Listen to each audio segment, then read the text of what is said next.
Welcome back to the talk tonight. Major changes could be coming to the way your driver's license is printed. The photos will be in black and white with a promise of better protection against terrorists and identity thieves.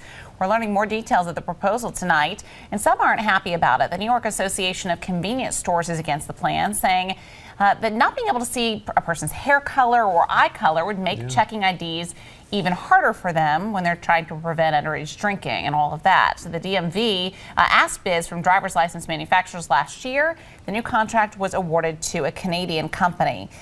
We continue our talk tonight with Michael Benny, who joins us from over at CBS 5. This is an $88.5 million contract awarded to a Canadian company, 40% higher than to the next bid. So first, there's a big cost factor here. I think first what's disturbing about this is I may have to get a new driver's license photo. Well, cha-ching. Where I've been keeping the Cha-ching. same one for the last 10 years because they give you that option, you know, where it's the fountain of youth. So, Cha-ching. so now it's got, right, it does cost more money for me probably, right? So, but New York State, this black and white idea, aside from the cost, is odd. It seems like a step backwards, does it not? It doesn't it? Yeah, I don't know if I've ever even heard about this happening in any other state across They the do country. it in the state of Virginia. Virginia, okay. Some research online turned that up. That's the only state I found so far, although I imagine there may be more. They started it in 2009. There was similar backlash, although there was not backlash when it comes to bidding out to a Canadian company.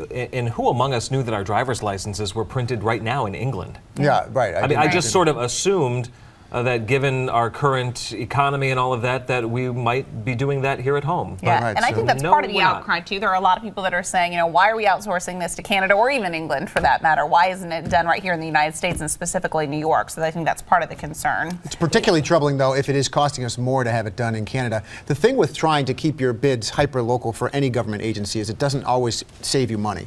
That you may be able to keep the bid in New York State or in central New York if it's something in the city or the county locally, but it is not always the lowest bidder. In fact, often it is not the lowest bidder. So what would you prefer, to have the business stay local and cost you more, or to ship it somewhere else and cost the taxpayers less? Yeah. That's not an easy choice. No, but not as easy as it sounds. It's not an easy choice, but the argument that we're hearing from some state lawmakers right now goes back to the issue of 9/11. It automatically reverts to terrorism and to identity theft. Right. That seems to be their strongest argument for why we have to go with this company in Canada that's going to charge us millions more than even the company in England is charging us. And have we uncovered a lot of problems with fake New York State driver's licenses being used in terror plots?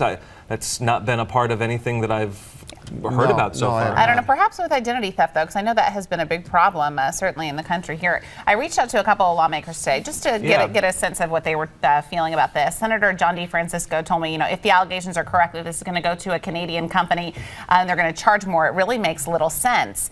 They claim to have a more sophisticated security system, but, you know, he said we don't need the Cadillac of driver's licenses. We should be able to produce something that works well, and it should, you know, we shouldn't have to necessarily pay more. Assemblyman Bill Magnarelli said, you know, on the face of the contract, I would concur more information is needed if we're going to be spending all of this money. I trust that the Comptroller's office is looking into this matter, which they are tonight. The state It's funny how comptroller these things come will out. be looking into this. It is funny. They come out dribs and drabs. Get a lot all of a sudden, attention, get a then lot you're of- forced to make a change, and maybe it was made for sound reasoning. We just haven't uncovered that yet. Yeah, a lot more on that story. Doris Scheidel is going to have more on this story for us new tonight at 6 o'clock, so you're going to want to stick around for that. Looking forward to that. Thank you, Michael. You can always post your comments on these stories by going to our CNY Central Facebook page or CNYCentral.com.